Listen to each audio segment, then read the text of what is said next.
Welcome, everybody, to the Phillips Manor Hall State Historic Site History Lecture Series. My name is Sarah Wasberg-Johnson, the Manager of Education and Programs here at Phillips Manor Hall. Tonight, our lecture is Banastre Tarleton and the War Around Westchester, 1778 to 1779, with our speaker, Todd Brasted. Todd is an author and historian. He's also a fellow in the Company of Military Historians, and he specializes in the study of Loyalists. A former president of the Bergen County Historical Society and the Brigade of the American Revolution, he currently serves on the New Jersey 250th Anniversary of the American Revolution Advisory Commission, it's a mouthful, as well as an advisor to Crossroads of the American Revolution. So for those of you, those of you who know your Phillips Manor Hall history know that the fourth generation of Phillipses were all loyalists. So we're always happy to have the other side of the American Revolution in discussion here tonight. So Todd, I'm going to turn it over to you. Folks, if you have questions, you can ask them in the chat and we'll answer them afterwards. And if you have any technical questions or anything, you can also message me directly. All right, so I'm going to mute myself and turn off my video and take it away, Todd. Awesome. Thank you so much. I want to thank the folks at the Phillips Manor and New York State Parks for having me. It's an honor to be with everybody today. The advantage of doing something online is we can get folks from all over the place, and you folks are indeed all over the place, as was Banastre Tarleton, the subject of our talk tonight. Now, for those of you who know the American Revolution, you've probably heard the name Banastre Tarleton before, but in the context of the Southern campaigns of the American Revolution. In fact, Tarleton himself wrote a book called The Campaigns of the American Revolution in the South, 1780 to 1781. So there's no mention of his northern exploits, though, which are interesting, perhaps not as well known, though, as what went on in the South. So that is the premise that we're going to discuss, Tarleton and what was going on around here. I'll use the greater around here. In 1778 and 1779, before he went down south to make a name for himself. Perhaps the most ferocious and controversial cavalry commander of the American Revolution, Banastre Tarleton is little known in his career in the North in the earlier years of the war. Born on 21 August 1754 as the second son to John Tarleton and his wife Jane Parker in Liverpool, an Englishman of means whose destiny lay ahead of him in America. While at University College in London, his father passed away. Young Banastre had no trouble rapidly disposing of his 5,000-pound inheritance.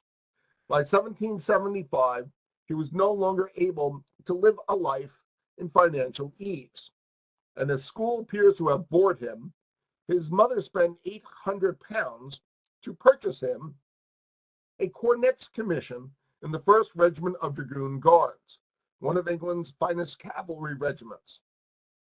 His timing for action was perfect, as his commission came just 24 hours after the first shots of the war were fired in Lexington, Massachusetts.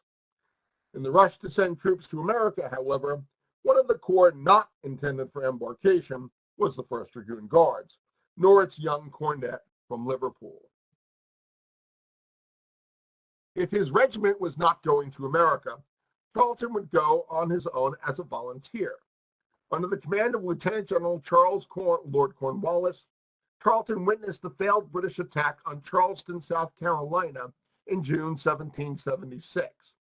Arriving in New York later that summer, the cornet did duty with the British cavalry there, and by the slow communications of the day, failed to get a promotion into the 17th Light Dragoons, one of 2 cavalry regiments under the command of William Howe in America.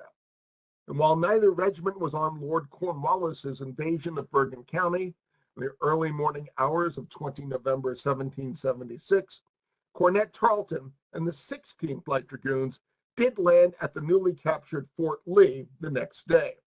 Tarleton would quickly see action, taking part in a scout against Washington's rear guard at Aquakanong, modern Passaic. While Cornwallis, Harcourt, his commander, and Tarleton were on Washington's heels in his retreat across the state, 3,000 Continental troops under Major General Charles Lee crossed over from Westchester on 2 December 1776 and were taking a more southwesterly course, both avoiding the British and seemingly in little hurry to join Washington. Cornwallis, having chased Washington's army across the Delaware, now turned its attention to that of Charles Lee. Not knowing his exact whereabouts, Cornwallis ordered Colonel Harcourt and 30 of the 16th Light Dragoons out to scout the area and learn what they could of the second in command of the Continental Army. Continuing on early the next morning, Tarleton was given the advance guard of 6 men, winding their way towards Morristown.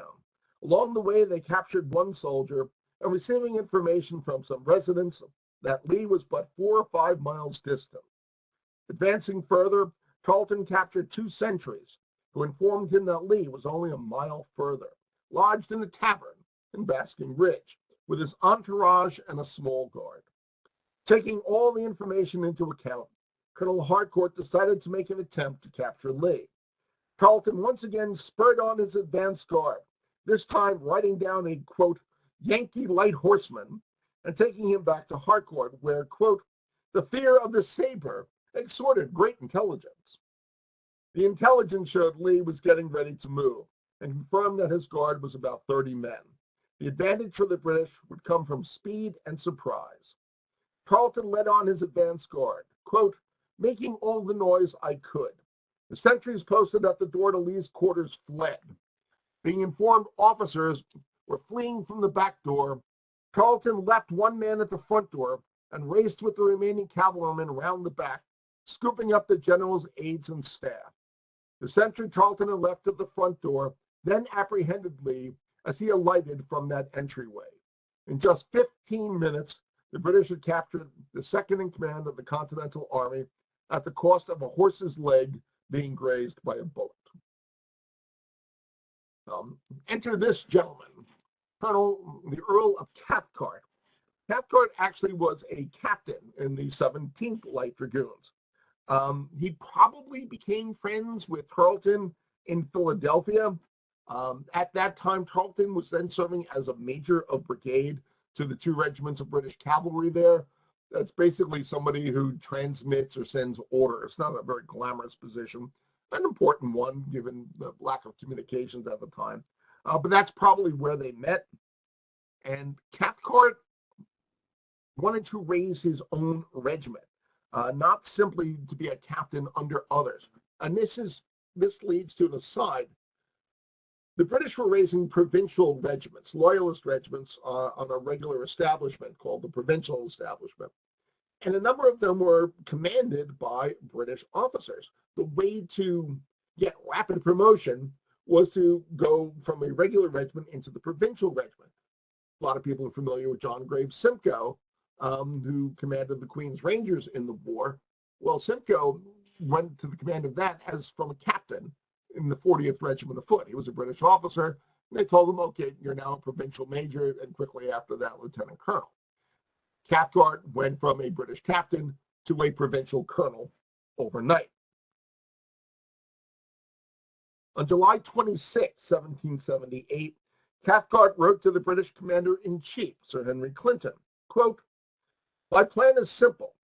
700 men, one half Scotch, the other half English, 100 to be riflemen, 100 cavalry to serve as infantry, till it shall be expedient to mount them, to have but 7 captains, the cavalry to be on the footing of provincial cavalry, to be called a legion, to perform every sort of service that a soldier can be expected to do, and to be ready at all times to be enfants partus, okay, forlorn hope, like fire ships to expose themselves to the rest of the army. Such a corps I wish to raise. And he did. 2 days after Cathcart sent his note to Sir Henry, the regiment was approved, although in reality it did not exactly look like Cathcart outlined. The British Legion, as the Corps would be styled, 1778-79, would be constructed in this manner and from these corps. All right. Again, a legion is a unit of infantry and cavalry. All right, as you see on the screen before you in this very lovely Don Troiani painting, that is how an infantryman of the British Legion would have appeared at least at some point in the war. Not necessarily in Westchester, but perhaps. The regiment was composed of cavalry from three different troops of cavalry. Two of them raised in Philadelphia, one by Jacob James and one by Richard Hovenden. They were the Philadelphia Light Dragoons. A third troop of cavalry was raised in the New York City area under an officer from the 71st Highlanders, David Kinloch. Those became the core of the cavalry of the unit at this time. It would be expanded later on, but after this period. This cavalry would be commanded by Banastre Tarleton, who is now promoted to Lieutenant Colonel of Provincial Forces. There would be 4 companies of infantry under Major Charles Cochran, formerly of the Guards and the 4th Regiment of Foot. The infantry were organized into 4 companies, listed as the 1st and 2nd English companies, the Scotch Company, and the American Company. The initial infantry came from other loyalist units that were what they call drafted. They were going to cease to exist, and their men would be placed into other regiments. They would volunteer as to what regiment they joined. So these guys for the Legion came from units known as the Caledonian Volunteers, my personal favorite, the Royal American Reformees, the Roman Catholic Volunteers, the West Jersey Volunteers, and others. It also included some sergeants turned officers from the 17th Light Dragoons, and by the end of 1778 from drafts from the 16th Light Dragoons when that regiment was sent home. So, what are light troops? We are now at the point of the war where the British are in New York City. Philadelphia has been evacuated. The northern lines are around Kingsbridge, facing Westchester, and the British are putting their light troops. Washington's army is going to move into Westchester before it goes back towards Fredericksburg from White Plains, but he's going to assemble a corps of light troops against them. Now, the light troops for the British are mostly provincials, the British Legion, the Queen's Rangers, commanded by the gentleman on the left there, John Graves Simcoe. For those of you familiar with the TV show Turn, that is what Simcoe actually looks like. You may not recognize him because his mouth is not dripping blood. On the right there is an American officer, Richard Butler, obviously, but the other British were Emmerich Chasseurs, there were Hessian Jaegers, and the British 17th Light Dragoons. The American Light Infantry of 1778 was an ad hoc formation. Continental Army in Westchester was organized into 16 brigades and supplemented by cavalry, artillery, and militia. Washington would keep his main body at White Plains, as I mentioned later Fredericksburg, screened by a force of some 3,000 light troops drawn from the different brigades, formed for the, quote, safety and ease of the army. The light infantry were to be, quote, composed to the best, most hardy, and active marksmen, and commanded by good partisan officers. To the infantry would be added detachments of cavalry, drawn from the regiments of light dragoons with Washington, along with partisan corps commanded by Charles Armand and Henry Lee, and even a detachment of the Stockbridge Nation from western Massachusetts. Militia and levies would round out the force. The whole was put under the command of 39-year-old Brigadier General Charles Scott of Virginia.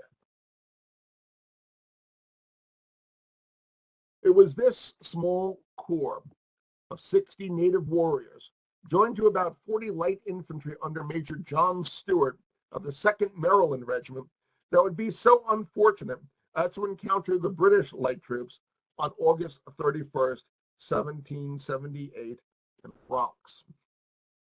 The British force would consist of the 3 Loyalist Light Corps, minus 1 troop of the British Legion, along with 2 companies of Hessian Jaegers and 74 men from another provincial unit, the 2nd Battalion of Delancey's Brigade.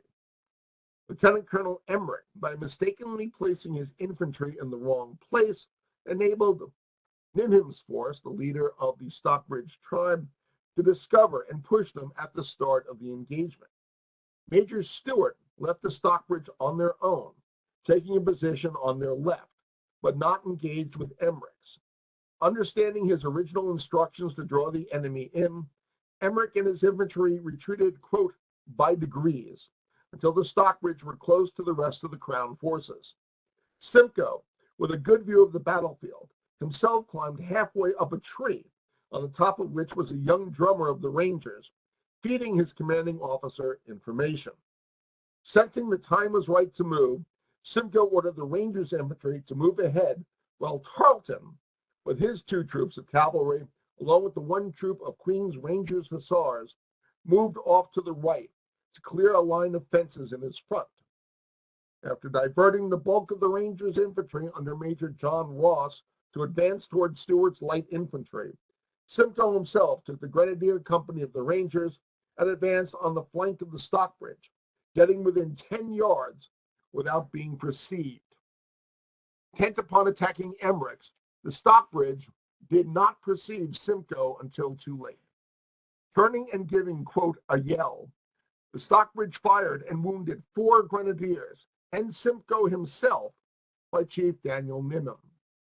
Calling to his people, Nimham yelled to fly, quote, that he was old and would stand and die there, which he then did, struck down by Simcoe's orderly, Private Edward Wright of the Hussars. It was then that the cavalry struck. Accounts of the attack of the cavalry differ by source. An officer of Emmerich's insisted that Emmerich himself, quote, ordered a charge by his own dragoons, accompanied by those of the Legion. Simcoe would make no mention at all of Emmerich or his cavalry. Ewald noted the cavalry of Emmerich and the Legion in the attack, but no mention of the troop of Rangers. Whatever the case, Nimham's men now had to contend with approximately 175 saber-wielding cavalry crashing down upon them, supported by infantry. Stockbridge fought back heroically, as credited by all those who fought against them. Tarleton, at the head of the cavalry, was unseated by 1 warrior while in the act of striking at him. Tarleton was only saved by the fact his assailant had no bayonet on his unloaded musket. The cavalry broke the Stockbridge line, which then gave way and attempted a retreat to the woods. For most, it was too late. Cut down where they stood. Simcoe, though wounded, rejoined the Rangers' infantry and pushed after Major Stewart's light infantry, which fled after being attacked by at least 7 times their number. Stewart's force would leave behind Captain Nathan Goodale of the 5th Massachusetts Regiment to Simcoe's force, a wounded prisoner. By the end of the day, it was all over, except to count the casualties. Of the Stockbridge losses, the accounts vary widely, generally from 17 to 37 killed, including all their leaders. Both Nimhams included. Captain Johann Heinrichs of the Jaegers wrote back to Germany that, quote, 27 Indians with their captain were cut down with the saber. Thomas DeVoe, a descendant of the DeVoe family that lived at the battlefield in 1880, recalled a conversation he had 55 years earlier with a woman who had been alive and living there at the time. Quote, several of the wounded soldiers were taken to the houses of Frederick and Daniel DeVoe, where their wounds were dressed and cared for, and 1 poor Indian was brought to the latter's house, a most distressing-looking object, having one side of his head or face cleaved down by a saber cut almost to the chin. Here he was nursed several weeks, when he was able to get away to some of his comrades north, where he finally got well, with a face frightfully disfigured. Others were afterwards found maimed. The old chief, Ninnim, was so badly wounded that he must have soon after died. Yet before his death, he was able to crawl down the hill to a running brook towards Jesse Husted's house, where his body was afterwards found by the peculiar action of the house dogs, which led to the suspicion that they had eaten human flesh. They were followed when the remains of Ninnim's body, which had been nearly devoured by the dogs, were found, and also the mutilated bodies of 2 or 3 more, all of which were buried in the, quote, Indian field, and a number of large stones piled on their graves, not as a monument, but to protect the bodies from further desecration. The action was not without cost to Simcoe and his command. The Queen's Rangers had 6 of their men wounded, besides Simcoe himself, who received a blow to his arm. The British Legion had 2 of their cavalrymen killed, Sergeant Thomas Wood and Private Thomas Mullen, both of whom had only just enlisted with a combined 4 weeks of experience in the Army. From Emmerich's, 21-year-old Connecticut carpenter turned cavalryman Corporal John Crawford lost his left arm in the action, a wound that did not, surprisingly, necessitate his discharge from the Army for another 14 months and did not stop him from being promoted to a sergeant. Now, the same group of provincial commanders, Simcoe, Tarleton, Emmerich, once again developed a plan of action to advance into Westchester and cut off a detachment of Continental Light Infantry under Colonel Mordecai Gist, who you see on your screen there. He was a 36-year-old Marylander. His detachment, the strength and composition of which is not fully known, was stationed near the house of the widow Babcock, near a hill bearing the family name along the Hudson River. The position was secured by water on each flank, which would have channeled any attacking force directly to their front, provided no one was able to take a circuitous route and gain their rear, making it a dangerous position to defend. The key element for the attackers would be covering all the escape routes, particularly those heading to the north and east, where Gist's force might retreat to the safety of the remainder of General Scott's command. Early on the morning of September 16th, the British, consisting of the Queen's Rangers, the cavalry of the British Legion, Emmerich Chasseurs, another detachment of the 2nd Battalion of Delancey's Brigade, and some Jaegers, all under Simcoe, moved out from their encampments around Kingsbridge and proceeded silently north into Westchester. In the van would be Lieutenant Colonel Emmerich with his Chasseurs, a corps that included numerous men from Westchester and thoroughly familiar with the roads and byways.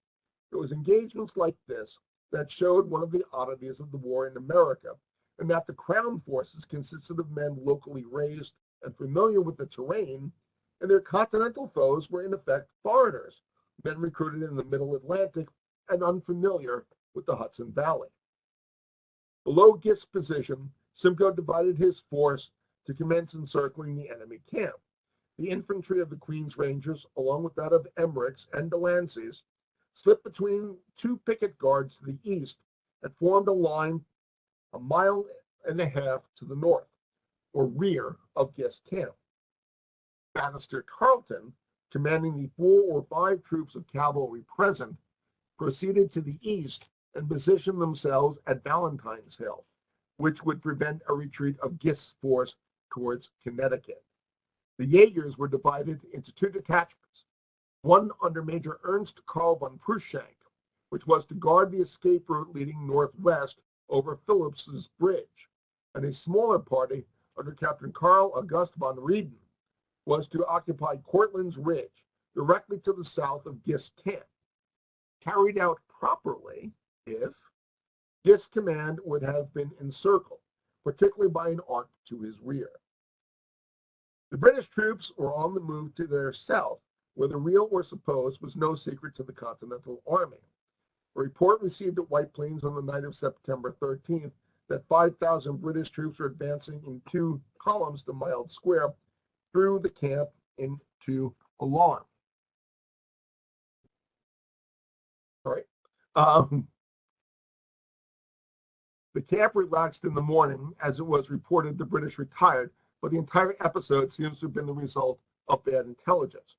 Gist did, however, discover Simcoe's initial advance on the night of the 15th, reporting it to his commander, Charles Scott, who duly informed Washington at 7:30 that evening that there are, quote, that there are a large party of the enemy out on the Albany Road about a mile below Phillips's house and advancing, and another party was going toward Valentine's Hill. Scott again reported to Washington the next morning that enemy infantry and cavalry were at Valentine's Hill, and he was prepared to receive them. The commander, who was not apparently prepared to meet them, though equally warned, was Mordecai Gist. At 6 in the morning of the 16th of September, Emmerich's wing advanced to the attack amidst the scattered fire from Gist's pickets. Hearing the opening shots of the action, Simcoe moved the Queen's Rangers from their cover and up the slope directly towards Gist's camp. Expecting to see the enemy's escape blocked, the Ranger commander was shocked to see Gist's men retreat unimpeded over the unguarded Phillips's bridge. The Jaegers had mistakenly left the back door open. At the first fire of their pickets, the men under Gist's command appear to have realized their dire predicament. Seeing the unguarded bridge, Captain John Odell of the Connecticut Militia funneled the fleeing troops to safety over the bridge, retreating northwest towards the Hudson River. Gist himself seems to have gotten off quite hastily. Publisher James Rivington happily reporting in his Royal Gazette, quote, their colonel in particular scampered off without his boots or breeches, and 'tis thought was wounded in the flight. A fanciful 19th century account had Gist enamored with the resident of the house on the hill that bore its name, the widow Babcock, claiming, quote, he had barely received his final dismissal from Mrs. Babcock when he was startled with the firing of musketry. With or without his breeches, Gist safely joined his men and led the survivors to safety. Several small clashes occurred over the next month, leading to men, mostly Continental cavalry, like you see there, being taken prisoner. One such clash was led by Tarleton. Leading a cavalry force from Kingsbridge on September 19th, only a couple days after the last action, Tarleton in the lead ordered a detachment of the Emmerich's Light Dragoons forward under the command of Lieutenant George Hustis and Benjamin Woolsey Muirson, and captured a patrol of the 2nd Light Dragoons, a sergeant and 6 men. There were a number of these small clashes, and they never ended. They usually did not end well for the Continental Cavalry. Washington's patience with his cavalry had reached its limit. The loss of the better part of Colonel George Baylor's 3rd Dragoons in one action on September 28th in New Jersey was one thing, but the 2nd Light Dragoons were losing men by degrees at an unacceptable level, and in Washington's view, because of the inattention of their officers, he demanded General Charles Scott, commanding the light troops on the lines, carry through with an investigation. While no officer of the 2nd Light Dragoons would be charged with negligence, one person did present himself for exemplary punishment. Elisha Smith of Litchfield, Connecticut, enlisted as a soldier in Captain Josiah Stoddard's troop of the 2nd Light Dragoons in the summer of 1777. Smith had served previously in other corps and was a veteran of the Battle of Trenton. After 12 months' service, for whatever reason, he deserted to the British on August 14, 1778, where 2 days later, he met Captain Jacob James and enlisted under him in his troop of the British Legion. Smith, amongst other deserters in similar circumstances, proved invaluable as guides for the British, being knowledgeable in both the countryside and whereabouts of their former comrades. Once again, for reasons known only to Smith, he deserted again, this time on September 30th from the British, and returned to his old corps, the 2nd Light Dragoons, where he found them less than welcoming on his arrival. Tried for desertion by a general court-martial, Smith was, quote, tried for deserting to the enemy last August, for piloting the enemy in an incursion into and against a troop of these states, defrauding the public by selling his horse, arms, accoutrements, furniture, and clothing in a treasonable manner to the enemy, and for mutiny in insulting and menacing his officers while the prisoner with them, for which he was found guilty on October 10th, 1778. The sentence for all the crimes he was found guilty of was death. Washington left the details to Brigadier General Scott, explaining, quote, the example being made where the opportunity to desert is greatest may have a good tendency in checking so pernicious a practice. Captain Stoddard actually appealed to Washington himself over the sentence, saying Smith was only 19 years old, had never been tried for any offense, and had been seduced to desertion by another of the 2nd Dragoons' wayward men, William Patterson, who likewise enlisted in the Legion. Stoddard's plead for Smith on a personal level, saying the young man was his personal waiter and, quote, of a corrigible temper, which makes him less desirably an object of public justice. Washington was in no mood for leniency, particularly with a member of the regiment that had caused him so much recent unease. Stoddard's request was rejected. Washington informed him as the execution was, quote, indisputably necessary for the preservation and safety of the army. Smith, a young farmer turned cavalryman from Connecticut, was accordingly executed for the good of the service. On 21 May 1779, Tarleton and the Legion, who had previously returned to New York City from a winter at Sag Harbor, Long Island, not a bad place for a winter, along with 15 other corps, were ordered to hold themselves in readiness to, quote, march on the shortest notice. After about a week of preparations, the Army commenced its operations. The Legion found itself in the right-hand column, marching north from Kingsbridge in conjunction with the Queen's Rangers, the 7th and 63rd British Regiments of Foot, extending with their right to East Chester Creek. The Dragoons under Tarleton were joined by the other cavalry and a strong body of infantry gathered at Phillipsburg, while the infantry of the corps moved on to Verplanck. That last mentioned place contained Fort Lafayette, a work of 4 guns and 70 troops, which was captured on 1 June 1779 by a force under Major General John Vaughan. Tarleton had not been idle, passing Croton Bridge on 3 June 1779, dashing 4 miles into the country and taking some prisoners, while Lieutenant Colonel Simcoe and the Rangers rounded up the cattle around that bridge.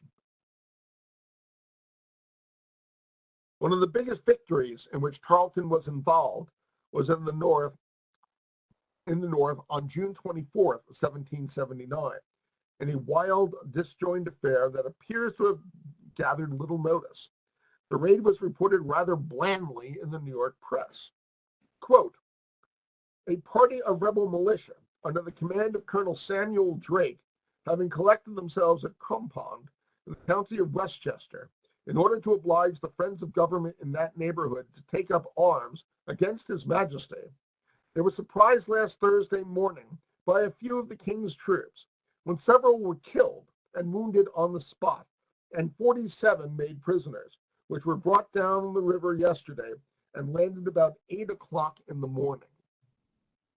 The rebel troops were actually from a variety of units, with Tarleton himself leading a charge against Captain Samuel Delavan's troop of militia, which he defeated and dispersed, capturing men, horses, and equipment. 11 of the 47 prisoners brought to New York were wounded. Among them was William Jump of North Salem, Westchester, who recalled years later in his pension application, quote, on the 24th day of June, Mr. Clarence was taken prisoner at Crumpond, together with the whole American party there commanded by said Lieutenant Isaac Keeler, except one man by the name of John Shaw, who was killed by the British light horse commanded by Colonel Simcoe, several of the Americans being severely wounded by the British, among whom was DeClarent was one. This DeClarent, after being taken prisoner, was confined in the Sugar House in the city of New York as such prisoner for the space of 6 months thereafter, when he was exchanged. Prisoners seem to have been exchanged over a wide period of time, some as little as 4 weeks, while others not until 1780. A lot of people probably went, looking at that flag. Probably seen that before. Located in northern Westchester County, not too distant from Ridgefield, Connecticut, Pound Ridge was the cantonment for the Continental Army's 2nd Light Dragoons. Sir Henry Clinton ordered Tarleton to proceed from his current camp on the Bronx River with a swift-moving mounted force that included the Legion's infantry on horseback, something that would be repeated later in the South, to engage what was believed to be 2 regiments of Continental cavalry and some infantry. Moving off on the rainy night of 1 July 1779, Tarleton and his men successfully engaged enemy cavalry, infantry, and militia. His force of 270 cavalry and mounted infantry approached to within 300 yards of the Continental camp of Major Benjamin Tallmadge and his 2nd Dragoons, when in Tarleton's words, quote, "The enemy's vedette had noticed to them our passing their front. The whole regiment was mounted and formed behind the meeting house. An attack was instantly made by the advance guard, consisting of the 17th Light Dragoons. The ground not allowing more than 7 or 8 in front, the enemy did not stand the charge. A general rout immediately ensued. The difficulty of the country, and there being no possibility of obtaining their rear, enabled the greatest part of the regiment to escape. Pursuit continued for 4 miles on the Stamford and Salem roads. The loss of men in Sheldon's Dragoons, upon inquiry and comparison of counts, I estimate at 26 or 27 in killed, wounded, and prisoners. But their disgrace, Tarleton wrote. The loss of the standard of the regiment and of helmets, arms, and accoutrements was great. Part of the officers and regimental baggage fell into our hands. There's the colors. There's the standard that you see on the screen there. Talmadge's report, dated July 3rd, does not exist today to support or refute Tarleton's claims. Tarleton's loss in the action of the day, including several encounters with militia ambushes, amounted to 1 Legion cavalryman, John Drury, killed, while another was wounded. They brought in 17 men of Talmadge's force as prisoners. As mentioned, among the baggage captured was the flag of the regiment, shown here, and Talmadge's papers, which greatly alarmed Washington. In addition to being a cavalry officer, Talmadge ran Washington's spy network in New York City and Long Island, including the famous Culper Ring. Those papers definitely found their way to British headquarters. I have seen at least one item that was in Talmadge's possession. Actually, I should update this because when I was out at the Clements Library last month, I saw at least a dozen Talmadge letters that were captured in his baggage by Tarleton. One of the Civil War aspects of the war in Westchester was that both sides fielded regiments of the county's inhabitants as militia. That on the Crown side served under Colonel James Delancey, shown here, who in 1779 was then a prisoner. The militia at this time fell under the command of Major Mansfield Barrymore, a former sergeant in the Corps of Guides and Pioneers. The militia under Barrymore were particularly hated by the rebels, as they were primarily their fellow Westchester neighbors, albeit fighting for the British. On 5 August 1779, Barrymore's force found themselves on the receiving end of an attack. 120 cavalry and infantry under Lieutenant Colonel Anthony Walton White of the 4th Light Dragoons surrounded a house garrisoning some of Barrymore's men, capturing 16 of them. To their rescue would race the provincial cavalry and some mounted infantry stationed at Kingsbridge, led this time by Lieutenant Colonel Simcoe of the Rangers. Simcoe outranked Tarleton. That's why you'll often hear Simcoe commanded.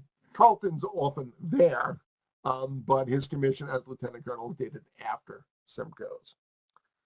Catching up to the retreating force of Lieutenant Colonel White near Mamaroneck, the cavalry under Simcoe ran headfirst into waiting musketry. The rebel infantry gave the whole of their fire on the troops in the road. Quote, killed one of their own men and wounded several men and horses, reported Simcoe. Terrain favored the defender, with the cavalry having difficulty maneuvering. Quote, the rebel infantry ran through the mill dam, supposed by the inhabitants to have been impassable, as it nearly is. They were pursued to the edge of it by Captain Kinloch's troop, that's one of the troops of the Legion, who received a few scattering shots from a few of them. Captain Kinloch's troop crossed into the road in front of the other column, though hid from it by thickets. A party of his crossing the bridge and being unsupported lost 2 men before they retreated. On the positive side for the British, 14 of the 16 loyalists captured by White had escaped in the confusion. The downside was the cost of the pursuit. The rescue had cost Simcoe's force 3 killed and 7 wounded, primarily from the Legion. 3 of the wounded had to be left in New Rochelle, their injuries too severe to be moved. 13 horses had likewise been hit, one of which was killed.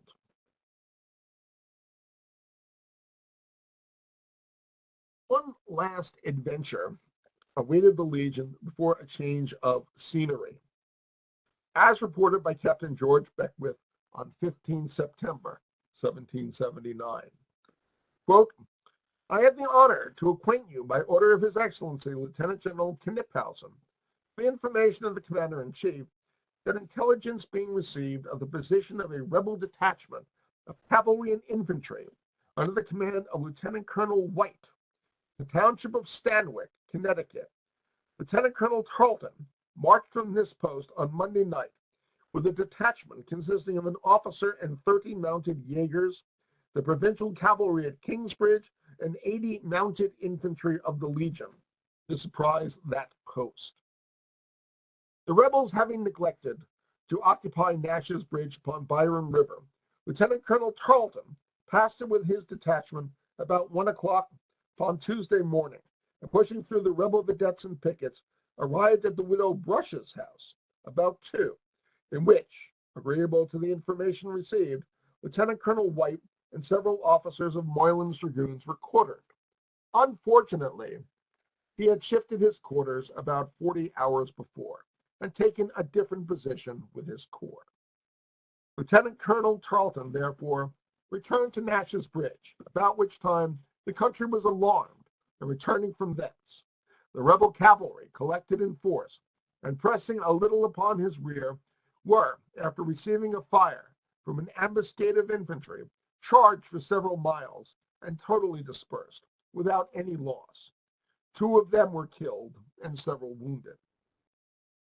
Unfortunately, 2 persons taken on this occasion, being sent back to the infantry under an escort of a non-commissioned officer and 2 Jaegers, fell in with a small detachment of rebel cavalry, crossing the country by accident, and were swept off. So ended Banastre Tarleton's career in the North. That's another portrait of Tarleton that you're probably not familiar with. But yeah, the British Legion's clothing at various times was green jackets or green coats with black facings. But once the war in Westchester was over or winding down, before the British expedition south, at least as far as Tarleton was concerned, the Legion would go through an expansion. Emmerich, we mentioned several times, his corps was disbanded at the end of August 1779, from which a troop of cavalry under Christian Huck would join the British Legion, while others joined the Legion cavalry, Legion infantry. Cathcart would take a back step at this point and by 1780 was no longer involved with the regiment at all. So everyone would be under Tarleton's command.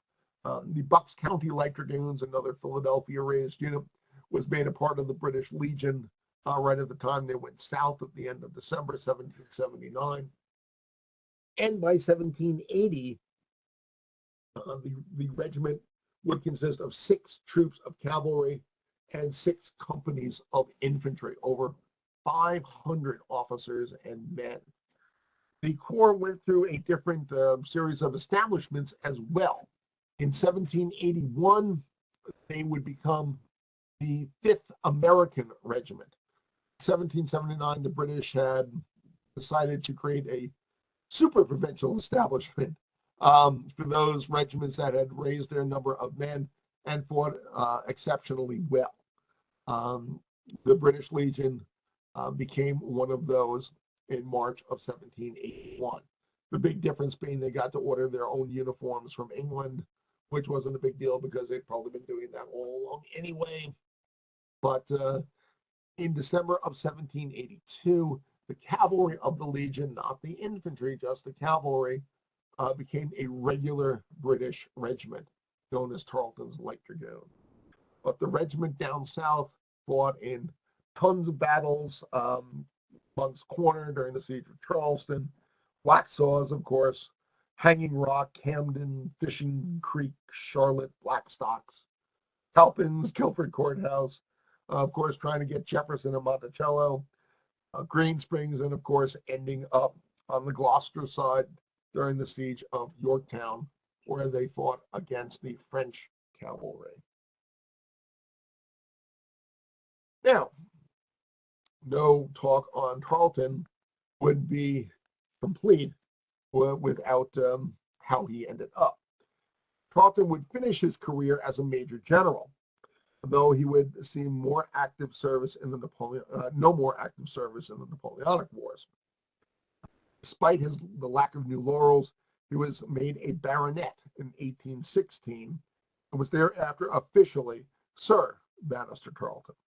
The aggressive former cavalryman passed away on 16 January 1833, a day shy of the anniversary of his defeat at Cowpens, South Carolina. Now on your screen, you see before you are 2 Hollywood portrayals. And they recognize both. I personally hate one and love the other. Now, for anybody who has seen The Patriot, you recognize the gentleman on the left as the evil villain Tabington. Now, Tabington, of course, is supposed to be Tarleton. He's doing everything villains do. He's killing wounded people. He's hurting innocent civilians into churches and burning them down alive. These things, of course, Tarleton did not do. He was aggressive. He was very zealous. You could say he was very rash. That would be very fair. But no one herded women and children into churches and set them on fire. Now, the scene on the right, one of my personal favorite actors that you see there is Michael Caine. This is from the 1987 movie Sweet Liberty. If you've never seen Sweet Liberty, and I know at least one of you has not, go rent it, go find it, go watch it. And if you want to then watch The Patriot, do so right afterwards. Pop open a beer, make a night of it. Now, Michael Caine is supposed to be Tarleton in this movie, and you're looking at him in the uniform of the 17th Light Dragoons. And you go, well, how can that be? Tarleton wore green. He absolutely did. But the movie wants to intentionally be wrong in showing a red-coated Tarleton because they don't think the public will know that a British officer is supposed to be wearing green. So the hero of this particular movie is Alan Alda, as a college professor in the Carolinas who wrote a book on the Battle of Cowpens, and Hollywood bought the rights to the movie. They come in with all the Hollywood actors and completely mess everything up. and Alan Alda is about to go insane, and lots of fun ensues. All the things that they showed Hollywood doing wrong intentionally for the movie in Sweet Liberty, The Patriot does in the name of drama. It's hysterical. You'll see things like, oh my God, they did that there, but it's quite wrong. So you'll have some fun with that. But Paddington side wants to show Tarleton as a completely evil villain, and as you see, Michael Caine portrays Tarleton as the lover. So, being said, thank you very much. We have time for questions. We do. We have a couple of questions. So Bob asks, did Tarleton engage in any battle that was suggestive or consistent of Tarleton's quarter during his fighting in the North? In the North, no. You basically just heard pretty much all the battles he fought in the North. In fact, you heard all the battles he fought in the North. The Legion was not raised until August of 1778. And from that time, all his actions pretty much were in Westchester. The Legion infantry was engaged in one skirmish on the east end of Long Island, but that didn't involve Tarleton or the cavalry. And no, there were no massacres or things of nastiness going on there. But no, you heard all of his actions in the North over the past 45 minutes.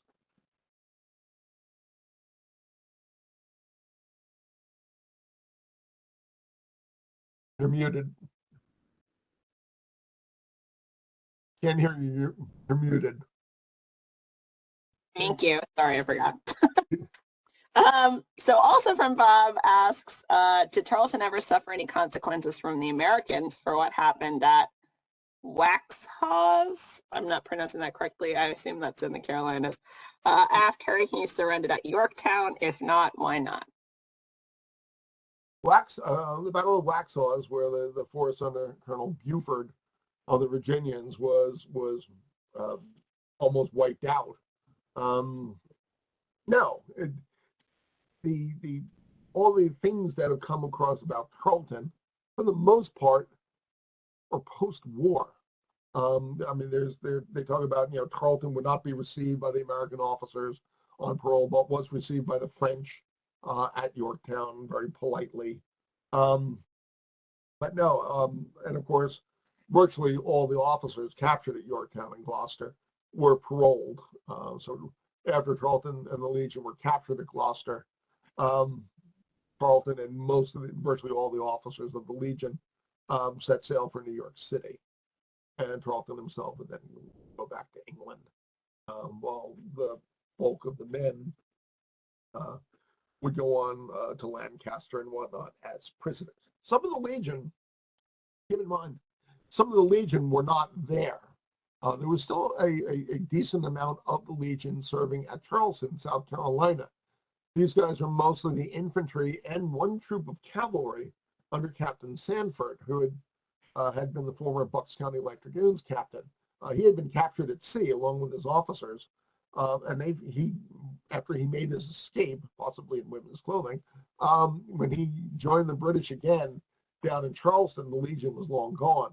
So he rounded up escaped prisoners from Cowpens and those sorts of things, enough for an active troop of cavalry down there. So those guys continued serving in the Charleston area and made up a part of the British cavalry force led by Benjamin Thompson. Okay, and my light just turned on. Sorry.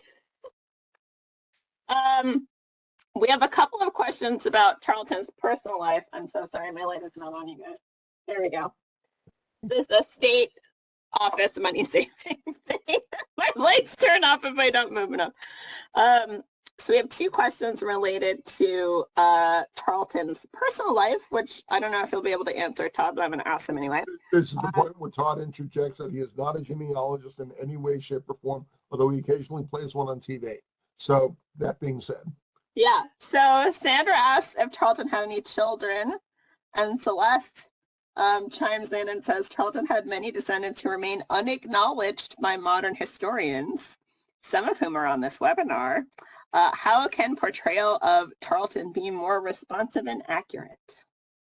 Oh, that's it's an awfully good question. Let's start by saying that.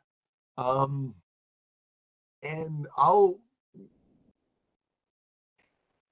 he's definitely a man of his time, and is one, as his pre-war existence showed. He definitely liked to party. He definitely liked to be a man about town. I mean, you don't blow through 5,000 pounds that quickly without hopefully having one heck of a good time. So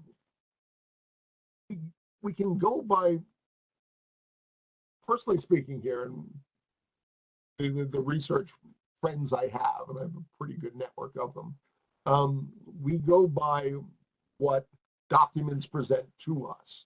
One thing I don't try to do is speculate. Lots and lots of manuscripts telling the who's and the what's of actions and composition and regiments and things that went on the battlefield or in camp or things like that. Tarleton does not, his wartime letters don't have that much personal narrative in them. He's got a few letters early in the war. You probably saw on one of the first slides a letter to his mom talking about his first action, and some of the quotes I read were to his mother about capturing Lee. That's where that comes from. There's only a couple of those. Most of his letters are consistently about the military sides of things, and that is my forte. I studied the military parts of it. Now, as far as descendants, honored to have descendants here among the cyber attendees, certainly. But their personal lives like that don't fall within my domain of research.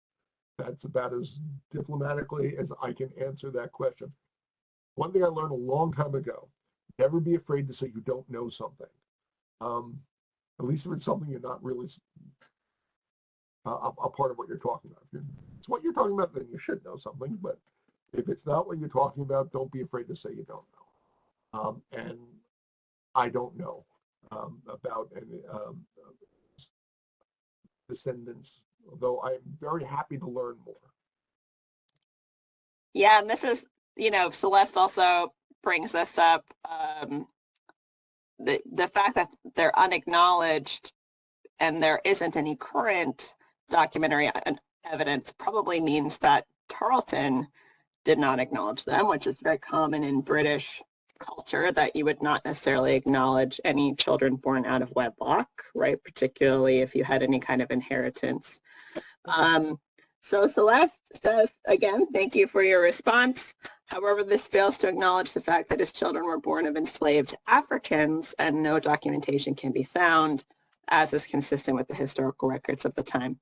So yeah, stuff like that is tough to prove, to the extent that most genealogists want to prove it. But certainly I think oral tradition and family tradition sometimes gives clues where the documentary evidence fails. So tough one. Leave questions like that to actual genealogists. Yes. Yes, which I am also not an actual genealogist. All right, Bob asks, which American cavalry officer did Tarleton respect the most, if any? And then he gives some examples like William Washington, Henry Lee, Anthony Walton White, etc. Probably Washington and Lee the most. There's an interesting scenario in February of 1781 in North Carolina, where Cornwallis is raising the British standard at Hillsborough, and he's inviting the Loyalists to join him, and a large party of Loyalist militia under Colonel John Pyle is getting ready to set out to join the British, and they're having one last fling in town with their wives and sweethearts and whatnot before heading off. And they see green-coated cavalry approaching and think it's Tarleton. It turns out to be Henry Lee and his legion, fighting, of course, for Washington. And so they start huzzahing for King George and whatnot, and Lee plays along until they get, the bulk of his legion opposite and right up against the Loyalists, and then start turn on them and attack them. It became known in history as Pyle's hacking match, and the Loyalists were thoroughly defeated and scattered. Tarleton, meanwhile, has no idea what's going on. He's in with the British camp when a few bloody Loyalists come into camp, and they want to tear the British Legion to pieces because they still didn't realize that who had actually attacked them. They thought it was the British Legion under Tarleton, not Henry Lee. And so that's when Tarleton first recognized that Lee was at hand with his own cavalry. Simcoe and Lee had a nice relationship. They certainly respected each other.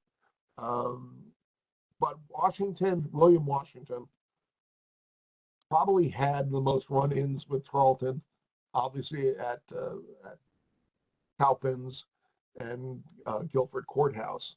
So I imagine Tarleton certainly respected him. He did go up against White during the siege of Charleston and defeated him. Linus Ferry. I don't know if he faced him again after that, but he probably respected William Washington the most. You got to respect the guy that beat you. Okay. Any other questions in the chat? I'll give everybody a second by asking a question of my own, which is, do you think that Banastre Tarleton's popular culture reputation is an accurate one? I had a spirited discussion this afternoon with a gentleman on Facebook about just that subject, who was, I could not visualize him. Well, I couldn't see him, of course, but I'm almost certain he was frothing at the mouth. He had, The Patriot's got to be one of his favorite movies. There are authors now who've come out, Jim Pike, one of them, who have reevaluated Tarleton's reputation through primary research, not through later accounts. The closer you get to the source, I think, the better. A lot of distortions come out in the 19th century. Stories get told, retold. You probably played, what was the old game when you were a little kid, phone, whatever. You'd say one thing to the person next to you and it goes around the room, and John only knows what, the actual words coming out of the last person say. And some of these things get distorted, and people want villains, and Tarleton's an easy villain. What makes him an easy villain? Well, he defeated Buford at Waxhaws. At Camden, his cavalry chased down Gates's retreating force for miles until the horses wore out. 3 days later, he defeated Sumter at Fishing Creek, releasing a lot of Loyalist prisoners. Part of what makes somebody hated is their effectiveness. Probably nobody hated a guy named Thomas Pattinson of the Prince of Wales American Regiment because he was incompetent. Why would you hate somebody like that? He's not a danger to you. Tarleton was a danger to his adversaries, and because he was so effective, you want to go after him.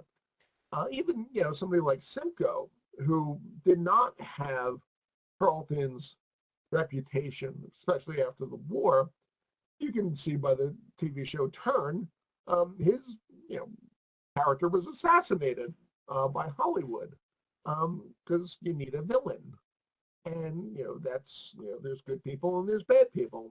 That's how you tell a story. So yeah, during the war, people you read the American accounts, and Tarleton's moving through the countryside. They're burning houses of militia officers and whatnot. But so are other British officers down there. The James Wemyss of the British 63rd Regiment of Foot was doing at least as much as Tarleton. You never hear of him. But he's doing at least as much of what's going on, and happily so, by the way. So Tarleton's a young guy in his 20s, and he wants to make a name of himself. But what officer doesn't? All right. He's one of the youngest lieutenant colonels around, and he wants to go places. Thank you. That gave Ken enough time to ask a question. So Ken's question is, how was Tarleton able to attack the Americans at Crampon twice in 3 weeks and shortly thereafter at Bedford? Was there a lack of diligence on the part of the Westchester County militia? Well, militia are militia. They are, and that's not an insult, okay? Just stipulating that. Militia are part-time soldiers. They generally serve 1 month out of 3 or 4, and they're certainly not as well trained as people in regular units that are in the Army every day. They don't have that sort of experience. They don't have that sort of discipline. So they're not going to have the same sort of mindset to duty, vigilance, professionalism as regular units on both sides would show. So if you're a militiaman, you're a part-time guy. You're generally a farmer, perhaps, or work on a farm, as opposed to a regular soldier, more likely than not as a laborer. And you just don't have the experience to, in an area where there are people that know their business, people like Tarleton, people like Simcoe, who are professional military officers, commanding very well-trained corps with good officers underneath them. It's not a fair fight. Any militia that are not joined to Continental troops would probably suffer. A militia serve best, as was proved in the South, when working in support of larger Continental formations. Left on their own, though, they're quite vulnerable.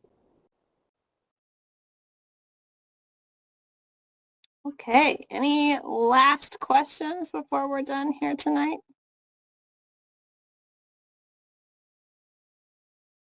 Any last words from you, Todd?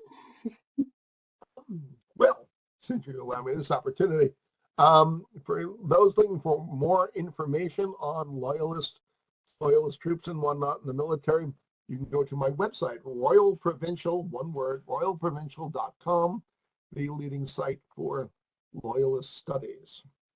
So just want to say thank you again to everybody who showed up. I hope you learned a thing or two. I did. Every time I do a lecture, I certainly learn new things and repetitively research and say the same things. Eventually, something gets through to the head. So that's the fun part for me. So thank you all, and again to Phillips Manor for our host. It's a privilege and an honor to be here this evening. Thank you so much for joining us, Todd. So we do have one last lecture for the summer or for the spring, and then we're going to take a break until the fall. So our last one is coming up on Sunday. It's called Before Juneteenth, New York's Reluctance to End Slavery. It's going to be a panel discussion in person, 2 p.m. on Sunday, and also virtually. So if anybody is interested in learning about the history of slavery in New York in the lead up to the final reading of the Emancipation Proclamation on June 19th, 1865 in Texas, definitely check that out. Todd, I think we're going to have you back. Westchester in the American Revolution and Loyalists are a popular topic. So I'll be calling you about 2024. Be around, God willing. All right. Thanks everyone so much for joining us tonight. I hope we see you at your next program or in person at the museum. I'm going to go ahead and end the meeting. Have a great night, everybody. Good night, all.